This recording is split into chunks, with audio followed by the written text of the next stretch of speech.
मराठी विषय शिकणार आहोत. तुमच्या मराठीच्या पुस्तकाचं नाव आहे अक्षर भारती. ठीक आहे. आता तुम्ही इयत्ता 10वी मध्ये आलेले आहात आणि आपण आज संतवाणी तुमची जी दुसरी कविता आहे ती दुसरी कविता संतवाणीतील भाग पहिला अंकिला मी दास तुझा ही कविता शिकणार आहोत.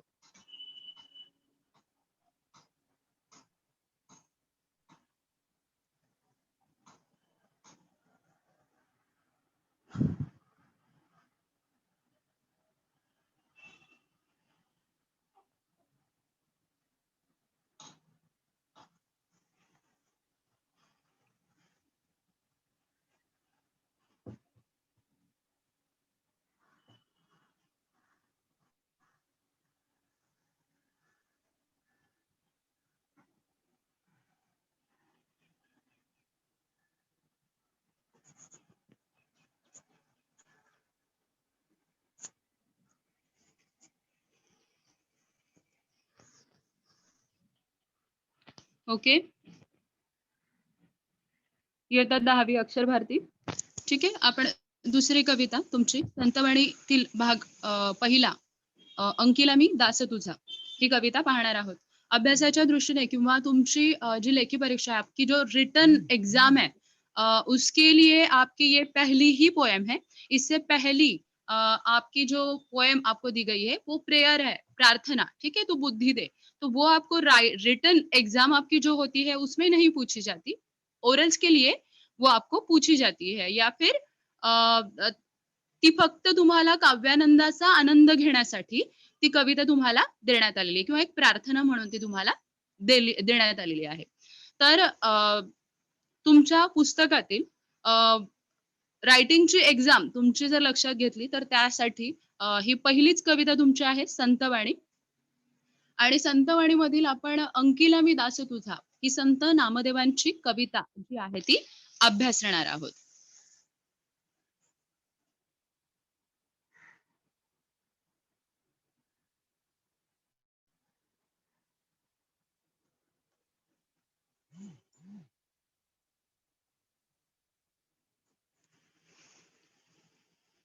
ठीक आहे.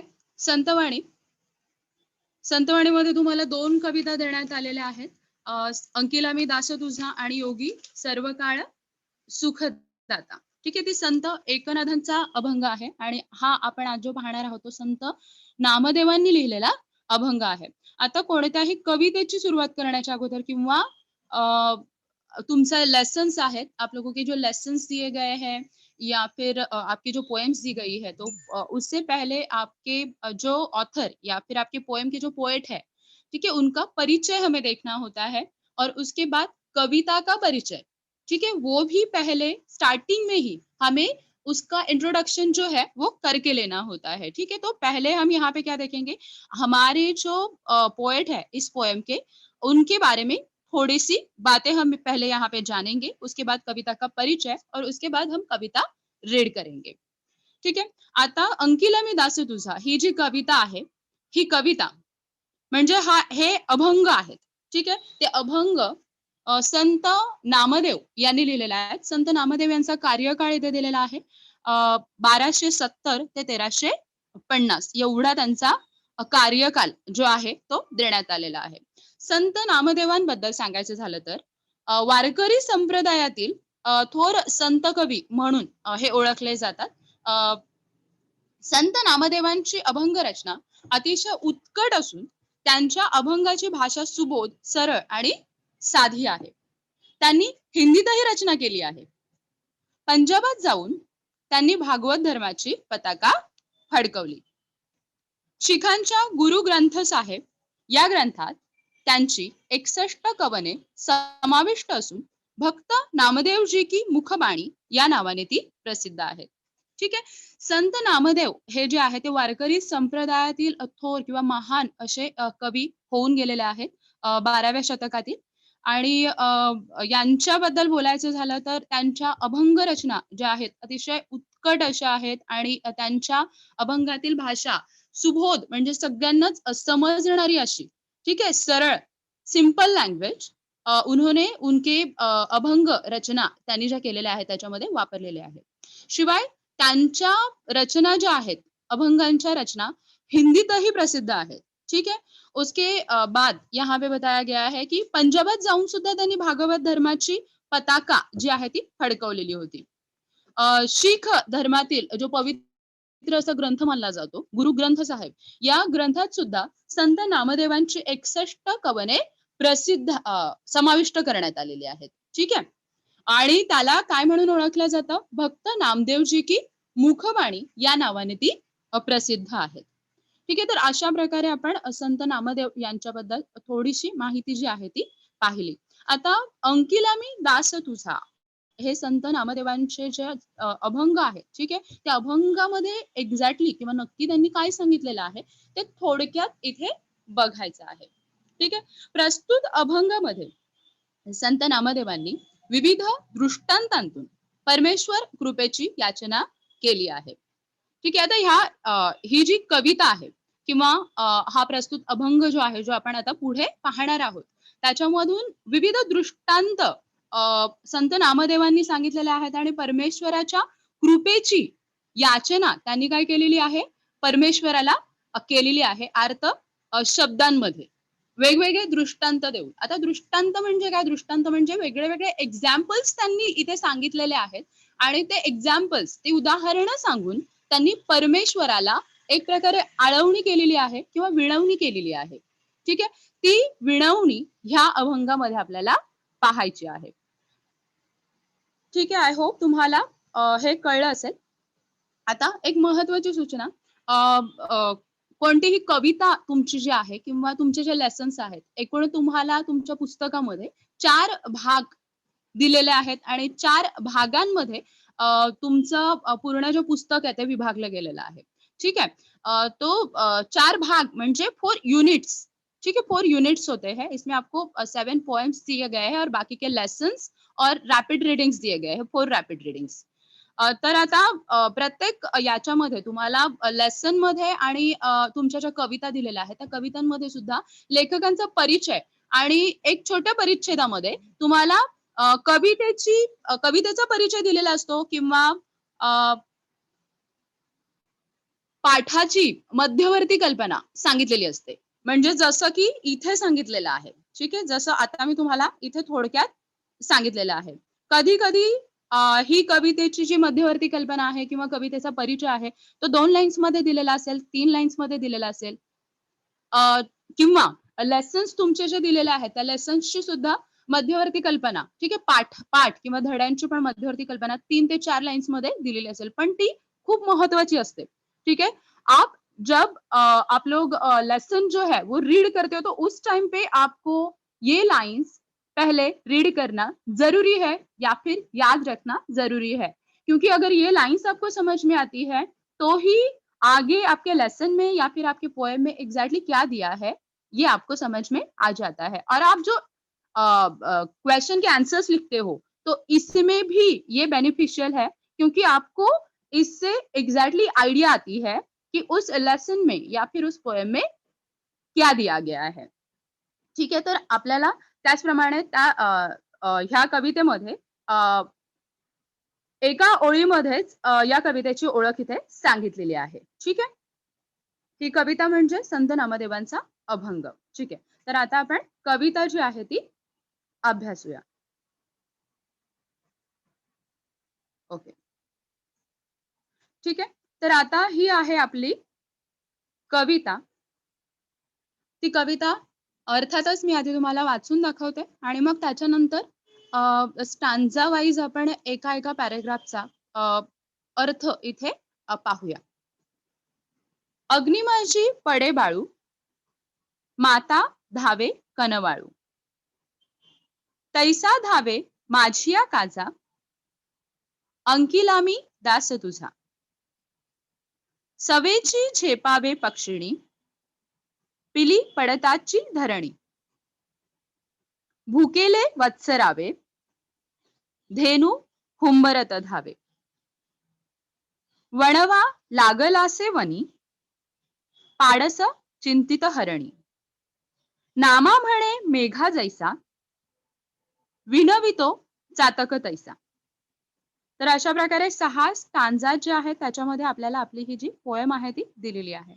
आणि आता हे अभंग आपले जे आहेत ते कशातून घेण्यात आलेले आहेत तर सकल संत गाथा खंड पहिला श्री नामदेव महाराजांची अभंग गाथा अभंग क्रमांक 1661 आणि याचं संपादन केलेलं आहे प्राध्यापक डॉक्टर रा गोसावी यांनी. ठीक आहे.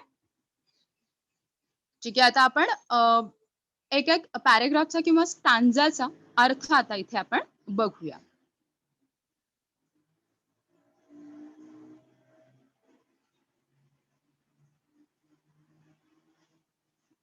ठीक आहे, आता इथे आपला पहिला स्टांजा दिलेला आहे. अग्नी माझी पडे बाळू माता धावे कनवाळू. ठीक आहे, अग्नी माझी पडे बाळू माता धावे कनवाळू. आता अर्थ सांगण्याच्या अगोदर मी तुम्हाला इथे शब्दांचे अर्थ जे आहेत ते सांगते थोडक्यात. अग्निमाची, अग्निमाची म्हणजे आगीमध्ये, इन द फायर. ठीक है, आग में. पड़े, पड़े मतलब गिर जाना, गिर जाता है. बाळू, बाळू मतलब छोटा बच्चा. ठीक है, छोटा बच्चा बेबी जो होता है उसे बाळ बोला जाता है.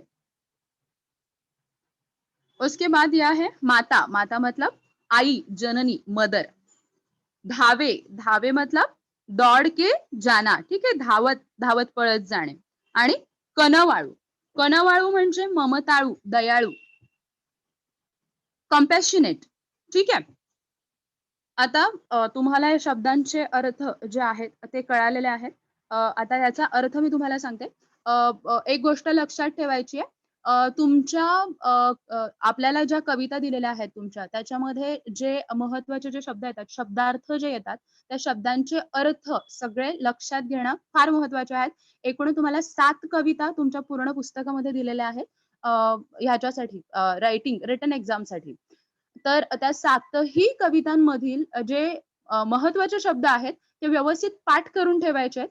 कारण शेवटची तुमची जी परीक्षा है, ठीक है, आपको लास्ट एग्जाम में 4 मार्क्स के लिए, 4 to 6 मार्क्स के लिए ये क्वेश्चन स्पेशली पूछा जाता है वर्ड्स के मीनिंग का.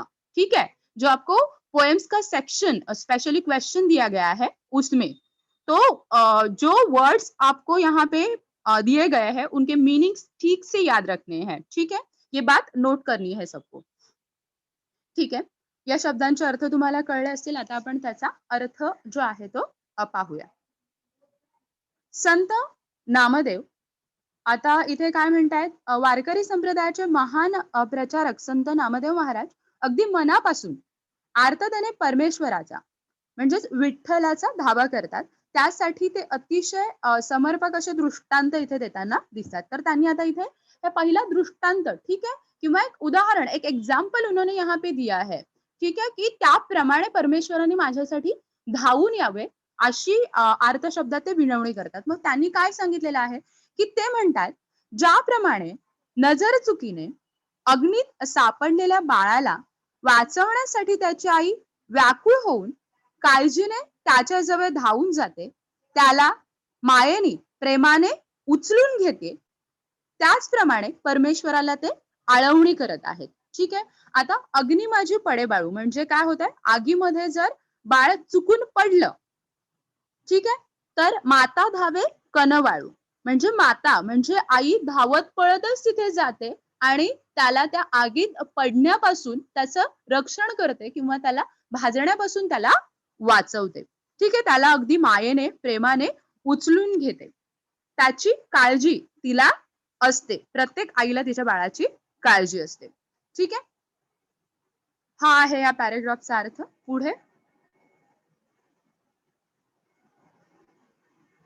पुढे आता संत नामदेवांनी इथे सांगितलेलं आहे की त्याचप्रमाणे तैसा धावे माझिया काजा अंकिला मी दास तुझा. ठीक आहे, आता संत नामदेवांनी इथे परमेश्वराला आळवून किंवा परमेश्वराच्या बाबतीत इथे सांगितलेलं आहे की त्याचप्रमाणे माझा जो काजा आहे, ठीक आहे, त्याचप्रमाणे माझा जो काजा आहे की हे परमेश्वरा तू माझ्यासाठी माझं ज्यावेळेस कार्य पूर्ण होईल त्यावेळेस तू काय कर, माझ्यासाठी धावून ये, कारण मी काय झालेलं आहे, तुझा दास अंकित झालेलो आहे. ठीक आहे. आता पहिल्यांदा शब्दांचे अर्थ तुम्हाला इथे सांगते मी. तैसा इथे शब्द दिलेला आहे तैसा. तैसा या शब्दाचा अर्थ होतो तसा, दॅट वे, थज, लाईक दॅट. ठीक आहे. त्याचप्रमाणे पुढे सांगितलेले आहे धावे म्हणजे धावत पळत येणे, ते मगाशीही सांगितलंय. माझिया, माझिया म्हणजे माझिया, माझिया म्हणजे माझ्या, माय, माइन. ठीक आहे. आणि काजा पुढे दिलेला आहे, काजा हा शब्द दिलेला आहे. काजा, काजा म्हणजे काम, कार्य, कर्म, वर्क, डीड, टास्क. ठीक आहे. उसके बाद दिया है अंकिला. अंकिला म्हणजे अंकित झालेलो आहे, शरण आलेलो आहे. ठीक आहे. The one who has subjected to. ठीक आहे. सरेंडर्ड, आश्रित किंवा परमेश्वराला शरण गेलेला आहे. ठीक आहे. त्याला म्हटलेलं आहे अंकित झालेला किंवा अंकिला. मी दास, दास म्हणजे परमेश्वराचा, ऍक्च्युली दास या शब्दाचा अर्थ गुलाम असा होतो, पण इथे शब्दशः अर्थ नाही घ्यायचा आहे. इथे दास म्हणजे भक्त या अर्थाने हा शब्द आलेला आहे. अ हंबल सर्वंट, अ फॉलोवर. ठीक आहे. आणि तुझा. ठीक आहे. अशा प्रकारे या शब्दांचे अर्थ आहेत. आता आपण याचा भावार्थ बघूया. ठीक आहे. काय सांगितलेलं आहे संत नामदेवांनी, की तैसा धावे माझी या काजा अंकिला मी दास तुझा. आता पहिल्या पॅरेग्राफशी ऑब्व्हियसली याला कनेक्ट करायचं आहे, की आगीमध्ये जर का बाळ जे आहे चुकून पडलं, तर पटकन काय होतं, त्याची दयाळू आई जी आहे किंवा जिच्या मनात ममता आहे भरपूर, ती काय करते, पटकन जाते आणि तिच्या बाळाचं रक्षण करते. त्याप्रमाणेच काय करायचं आहे, त्याप्रमाणेच हे परमेश्वरा, हे विठ्ठला, हे देवा, तू काय कर, माझे कार्य ज्यावेळेस पूर्ण होईल, ठीक आहे, ते कार्य पूर्ण करण्यासाठी तू धावून ये, कारण मी तुला शरण आलेला तुझा दास आहे. ठीक आहे. तुझा भक्त आहे, तुझ्या चरणी लीन झालेला मी परमभक्त आहे. त्यामुळे तू माझ्या कार्यामध्ये मदत करण्यासाठी धावून ये, माझ्यासाठी धावून ये. ठीक आहे. काय सांगितलेलं आहे, की ज्याप्रमाणे आई मुलासाठी, जर तिचं बाळ आगीत पडलं तर त्याचं रक्षण करण्यासाठी धावून जाते, त्याप्रमाणेच हे प्रभू, हे विठ्ठला, मी पूर्णपणे तुला, तुझा अंकित झालेलो आहे, म्हणजे तुला शरण आलेलो आहे. ठीक आहे. तर मी तुझा दास किंवा मी तुझा सेवक आहे. आईप्रमाणे तूही माझ्या अडचणीमध्ये, माझ्या कार्यात धावत आहे, की ज्याप्रमाणे आई तिच्या बाळाचं रक्षण करण्यासाठी प्रत्येक अडचणीमध्ये, अगदी आगीमध्ये सुद्धा त्याला वाचवण्यासाठी धावून जाते, त्याप्रमाणेच परमेश्वराला संत नामदेव इथे विनवणी करतात, की तू सुद्धा माझ्याकडे काय कर, माझ्या अडचणीमध्ये, माझ्या कार्यात तू धावून ये, धावत ये. ठीक है. ये हुआ हमारा सेकंड स्टांजा, सेकंड पैराग्राफ. अब आगे का स्टांजा. ठीक आहे. आता थर्ड स्टांजा किंवा तिसरा पॅरेग्राफ. सवेची झेपावे पक्षिणी, पिली पडताची धरणी. ठीक आहे. आता संत नामदेवानी पहिल्या स्टॅन्झामध्ये किंवा पहिल्या पॅरेग्राफ मध्ये काय केलेलं होतं, पहिला दृष्टांत सांगितला होता. ठीक आहे. आता इथे हा त्यांनी दुसरा दृष्टांत सांगितलेला आहे थर्ड स्टांजामध्ये. ठीक आहे. तिसऱ्या पॅरेग्राफ मध्ये त्यांनी दुसरा दृष्टांत सांगितलेला आहे. आता इथे आधी आपण शब्दांचे अर्थ जे आहेत ते बघूया आणि मग त्याच्यानंतर मी तुम्हाला त्याचा अर्थ सांगते. सवेची झेपावे पक्षिणी, पिली पडताची धरणी. ठीक आहे. सवेची, आता सवेची या शब्दाचा अर्थ काय होतो, सवेची, सवेची या शब्दाचा अर्थ होतो लगेचच. ठीक आहे. इमिजिएटली. ठीक आहे. अगदी ताबडतोब, पटकन, ऍट वन्स, इन्स्टंटली, इन्स्टंटली. ठीक आहे. झेपावे. आता पुढे शब्द दिलेला आहे झेपावे. झेपावे म्हणजे काय, झेपावे म्हणजे झेप घेते, स्प्रिंग्स, लीव्स फॉरवर्ड. ठीक आहे. झेप घेणे म्हणजे पुढे सरसावते. पुढे दिलेला आहे, पुढचा शब्द दिलेला आहे पक्षिणी. पक्षिणी म्हणजे तुम्हाला माहितीच आहे, बर्ड, बर्ड को पक्षिणी, एक फीमेल बर्ड बोला गया है, तो इसीलिए इसे बोला जाता है पक्षिणी. ठीक है. पिली, पिली म्हणजे पिल्ले, बाळे, ठीक आहे. यंगलिंग्स, बेबी, ठीक आहे. त्यांना म्हटलं जातं पिली, पिलू, कब्स, ठीक आहे. पडताची, पडताची म्हणजे खाली पडतात. आणि धरणी, धरणी, धरणी म्हणजे धरणी, धरणी या शब्दाचा अर्थ होतो जमिनीवर, on the ground, to the earth, ठीक आहे. तर अशा प्रकारे ह्या शब्दांचा अर्थ आहे. आता आपण याचा पूर्ण शब्दशः अर्थ या पॅरेग्राफचा जो आहे तो अभ्यासूया. आता भावार्थ किंवा अर्थ याचा, सवेची झेपावे पक्षिणी, पिली पडताची धरणी. जसं की सुरुवातीलाच मी सांगितलेलं तुम्हाला, संत नामदेवांनी काय दिलेले आहे, तिथे विविध दृष्टांत दिलेले आहेत. तर विविध दृष्टांतांपैकी हा दुसरा दृष्टांत जो आहे तो इथे त्यांनी सांगितलेला आहे, ठीक आहे. आता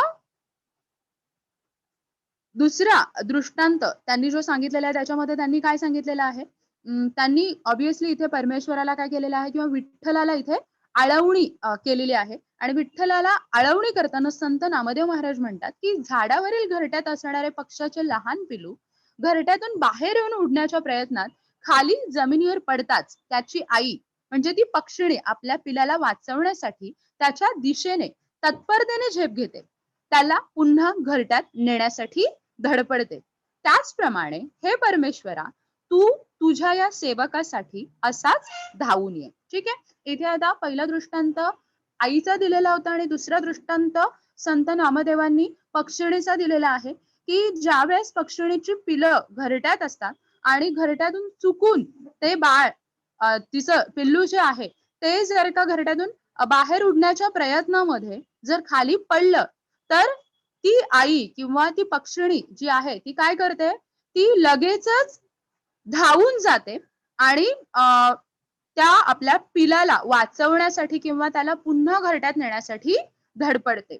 तर त्याप्रमाणेच संत नामदेव इथे परमेश्वराला याचना करतात किंवा आळवणी करतात, विनवणी करतात की तू सुद्धा तुझ्या सेवकासाठी असाच धावून ये, सदैव मदतीसाठी माझ्या तत्पर राहा किंवा माझ्या जवळ राहा, ठीक आहे. अशी अर्थ शब्दात विनवणी या दृष्टांतातूनही संत नामदेव परमेश्वराला किंवा विठ्ठलाला इथे करत आहेत, ठीक आहे.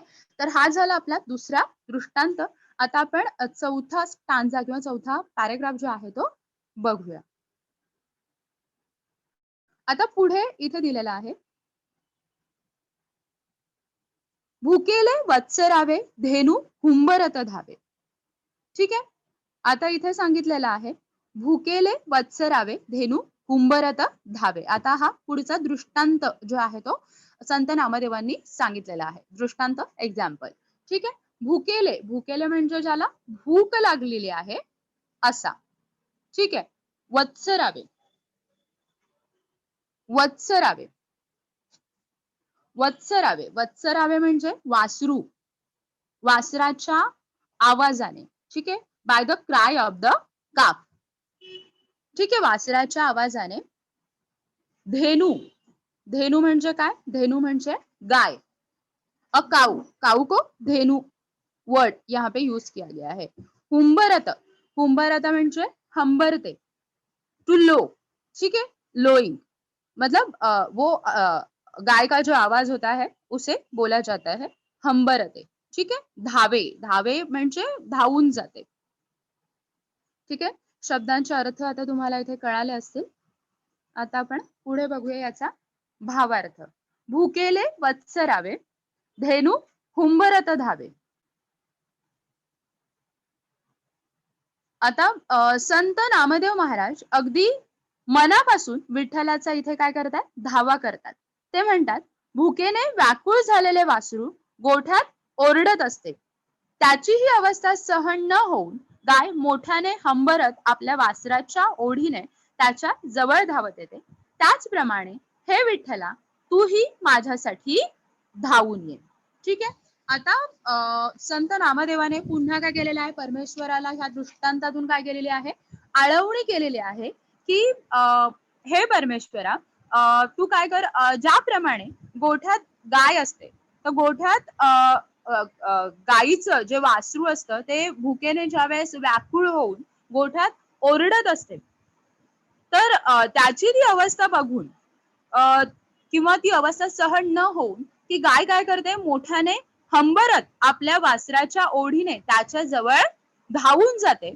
त्याप्रमाणेच हे परमेश्वरा की हे विठ्ठला, तू काय कर, तूही माझ्यासाठी धावून ये. त्या आईप्रमाणे तू माझ्यासाठी काय कर, धावून ये. असा इथे विनवणी किंवा आळवणी परमेश्वराला, विठ्ठलाला संत नामदेव इथे या दृष्टांतातून करतायत. ठीक आहे. आता पुढचा दृष्टांत जो सांगितलेला आहे तो आपण बघूया. ठीक आहे. आता इथे संत नामदेवांनी याच्या पुढचा दृष्टांत जो आहे तो सांगितलेला आहे. आपला 5वा स्टांजा. वणवा लागलासे वनी, पाडस चिंतिता हरणी. ठीक आहे. आता पुढचा दृष्टांत इथे सांगितलेला आहे संत नामदेव यांनी. आता याच्यामध्ये सुद्धा शब्दांचे अर्थ आपण आधी पाहूया. वणवा, वणवा म्हणजे अग्नी, मोठी आग. ठीक आहे. जो जंगल में लगती है, ठीक आहे, त्याला वणवा असं म्हटलेलं आहे. वणवा लागलासे वनी, वनी वनी म्हणजे रानात, वनी म्हणजे रानात, in the forest, into the jungle. पाडस, आता पाडस म्हणजे हरिणीचं जे पिल्लू आहे, अफॉन, त्याला काय म्हटलेलं आहे, पाडस म्हटलेलं आहे. चिंतित, पुढचा शब्द दिलेला आहे चिंतित.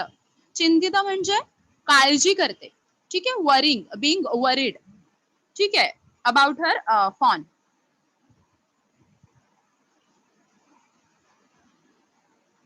ठीक आहे. चिंतित म्हणजे काळजी करते, काळजी वाटते तिला. ठीक आहे. आणि हरणी, हरणी म्हणजे तुम्हाला माहितीच आहे, हरिण, हिरण जिसे बोला जाता है. ठीक आहे. आता शब्दांचे अर्थ तुम्हाला कळलेत. आता आपण या स्टांजाचा किंवा दृष्टांताचा जो अर्थ आहे तो पाहूया. ठीक आहे. वणवा लागलासे वनी, पाडस चिंतित हरणी.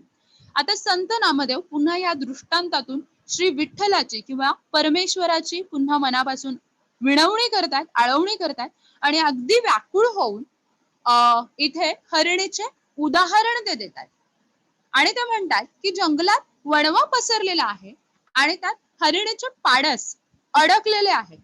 अशा वेळी त्याची आई म्हणजेच हरिणी आपल्या पाडसाला वाचवण्यासाठी खूप चिंतित होते. त्या पाडसासारखीच माझी अवस्था झाली आहे, म्हणून तू माझ्यासाठी धावून ये.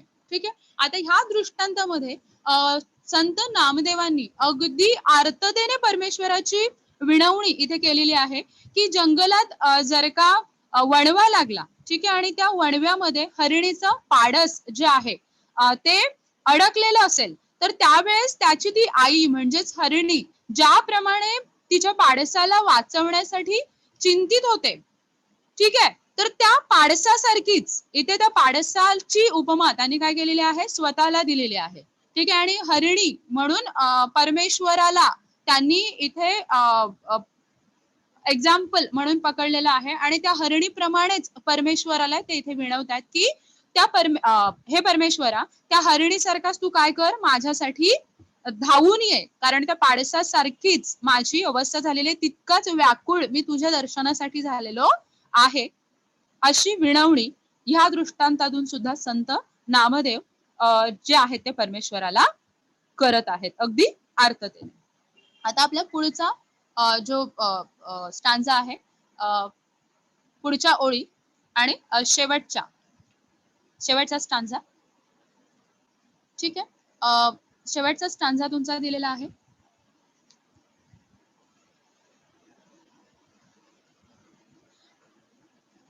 नामा म्हणे मेघा जैसा, विणवितो चातक तैसा. आता इथे काय दिलेलं आहे, नामा म्हणे मेघा जैसा, विणवितो चातक तैसा. आता इथे संत नामदेवांनी सर्वात शेवटी जो दृष्टांत इथे सांगितलेला आहे, त्या दृष्टांतामध्ये